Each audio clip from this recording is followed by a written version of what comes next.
네, 3월 24일 오늘도 아침 신문 살펴보겠습니다. 이현웅 아나운서가 주요 내용 정리했습니다. 어서 오십시오. 안녕하십니까? 네, 오늘 첫 번째 소식 보겠습니다. 네, 또 충돌입니다. 충돌, 진실공방, 메뉴에는 폭발음이라는 기사까지 보이고요. 어떤 내용입니까? 그렇습니다. 많이 알려졌지만 이번에 한은 총재 지명과 관련한 또 신구 권력의 충돌이 있다라는 내용이 오늘 아침 신문에 많이 실려 있었습니다. 그래서 아침 신문 5개 일면 제목만 한번 쭉 가져와 봤는데요. 하나씩 보시면요. 서울신문은 이번에는 인사 충돌이다, 또 충돌이다, 더 멀어졌다, 진실공방이다, 그리고 앞서서 말씀드린 대로 폭발음이라는 표현까지 나왔습니다. 내용은 대부분 아시죠? 문재인 대통령이 한국은행 새 총재를 지명을 했고요. 청와대는 윤석열 당선인 측과 협의를 했다라고 했는데 윤 당선인 측은 아니다라고 반박하는 상황입니다. 협의냐 아니냐를 놓고 이 진실 공방까지 벌어지고 있는 상황입니다. 신문들 보면요, 지금까지 이어진 갈등이 이명박 전 대통령의 사면 때문이 아니라 인사권 때문이라는 분석이 주를 이뤘습니다. 한국일보는 한국은행 총재는 예고편이다. 그리고 이제 앞으로 이어질 감사원의 감사위원 그리고 선관위원 쟁탈이 본 게임이다라고 썼는데요. 특히나 이 중에서도 감사위원을 주목하고 있었습니다. 이 감사위원은 감사원장을 포함해서 모두 7명으로 구성이 되는데 현재 2자리가 공석이거든요. 이 2개의 표가 앞으로 정책감사의 방향을 좌우한다라고 보고 있었습니다. 그러니까 쉽게 얘기하면 양측이 각각 자신들 방향과 맞는 사람으로 과반을 채우기 위해서 힘을 겨루고 있는 상황이다, 이렇게 볼 수가 있겠는데요. 한국일보가 제목으로 쓴 것처럼 이 본게임 쉽게 마무리되지는 않을 것 같습니다. 모두 국민 통합을 외치고 있는데 신구 권력조차 쉽진 않은 것 같습니다. 그렇습니다. 네, 다음 기사 보겠습니다. 대통령 당선인 취임식 계획이 일부가 좀 나왔죠. 국회의사당에서 하는 거죠? 맞습니다.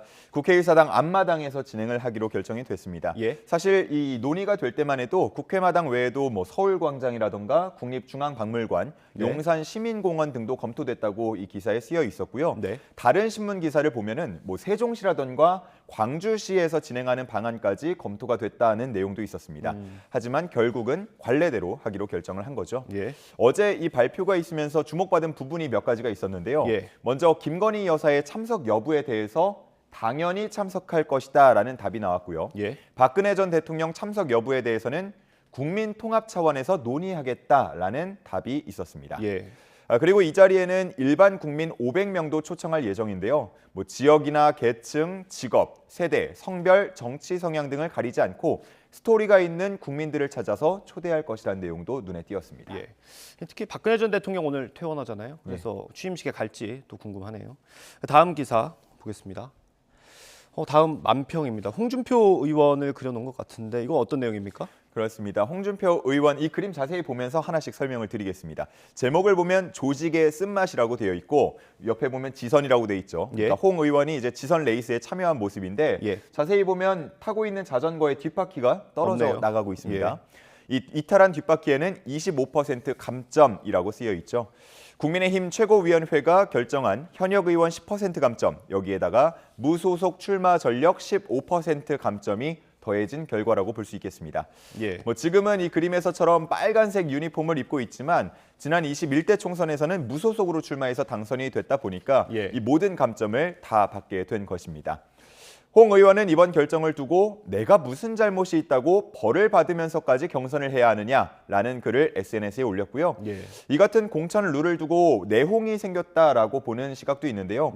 당내에서도 재논의가 필요하다는 지적이 나오고 있다고 합니다.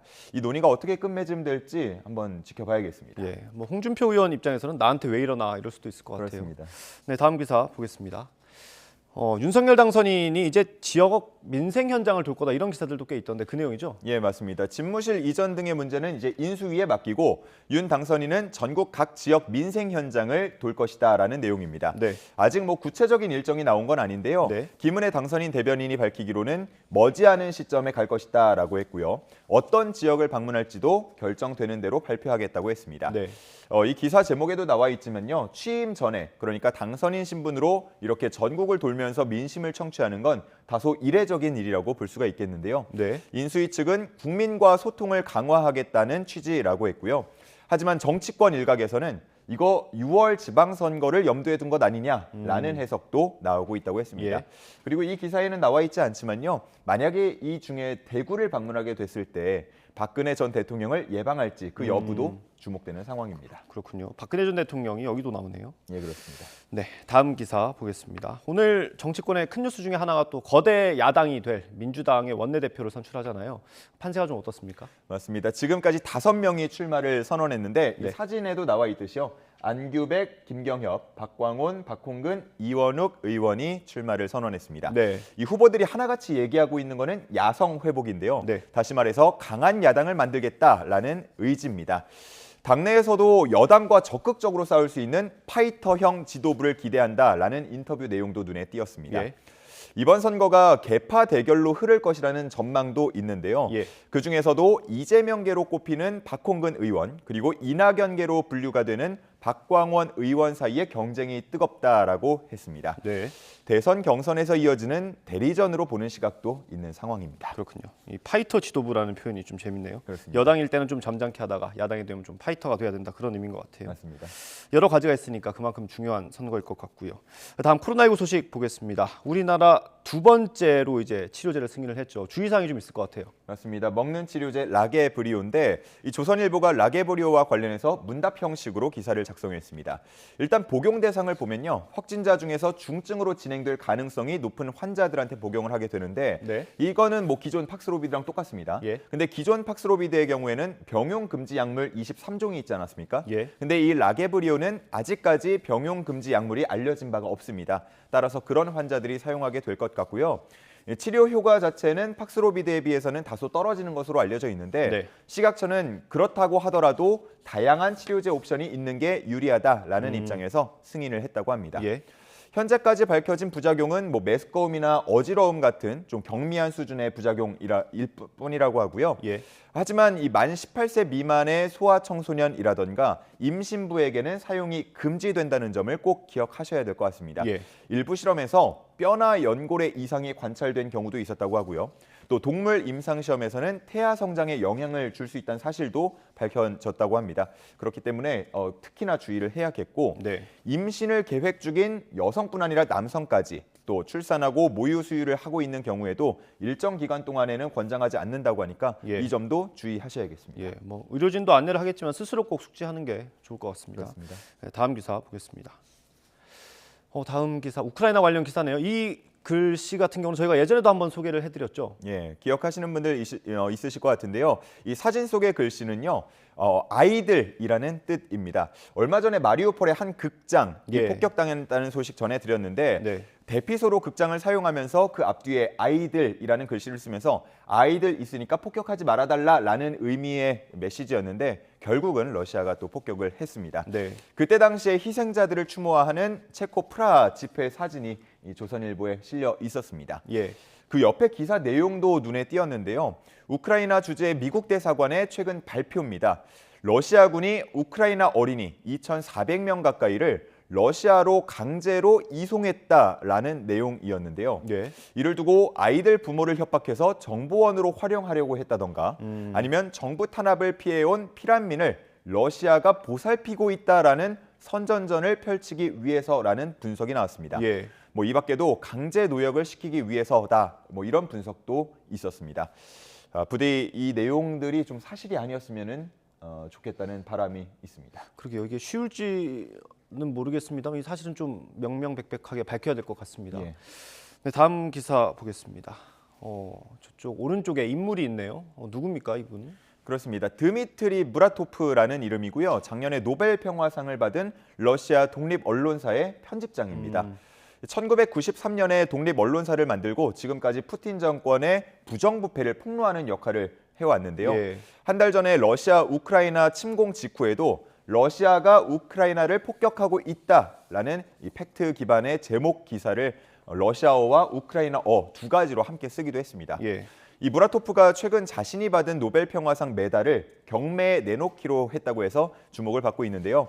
피난민과 전쟁으로 다친 어린이를 돕고 싶다는 마음에서 결정을 했다고 합니다. 예. 뭐 실제로 이 노벨 평화상 메달을 경매에 내놓을 수 있을지 그 여부는 경매 업체 등에 현재 문의 중인 상태라고 합니다. 네. 그래도 의미 있는 결정으로 보이고요. 그 현재 러시아 내에서는 그 표현의 자유가 없는 언론인들이 러시아를 속속들이 빠져나오고 있는 상황 전해지고 있지 않습니까? 예.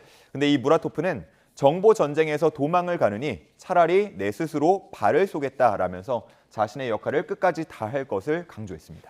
그렇군요. 네, 오늘 마지막 기사 보겠습니다. 네, 오늘 치맥 준비하시는 분들 많을 것 같습니다. 오늘 이란전이 있는 거죠? 맞습니다. 저녁 8시인데 홈으로 불러들여서 이제 이란전을 펼칩니다. 네. 중앙일보에서는 판이 깔렸다라는 제목을 썼는데 어떤 판이냐면요. 우선 오늘 경기가 치러지는 이 서울 월드컵 경기장 관중 입장이 허용이 됐습니다. 예. 그렇다 보니까 6만 관중의 뜨거운 응원이 선수들에게 힘이 될 것으로 보인다라는 내용이 있었고요. 예. 그리고 몇 가지 동기부여 측면도 있는데요. 네. 오늘 경기를 이기게 되면 벤투 감독은 역대 축구 대표팀 감독 중에 재임 기간 최다승 신기록을 세우게 됩니다.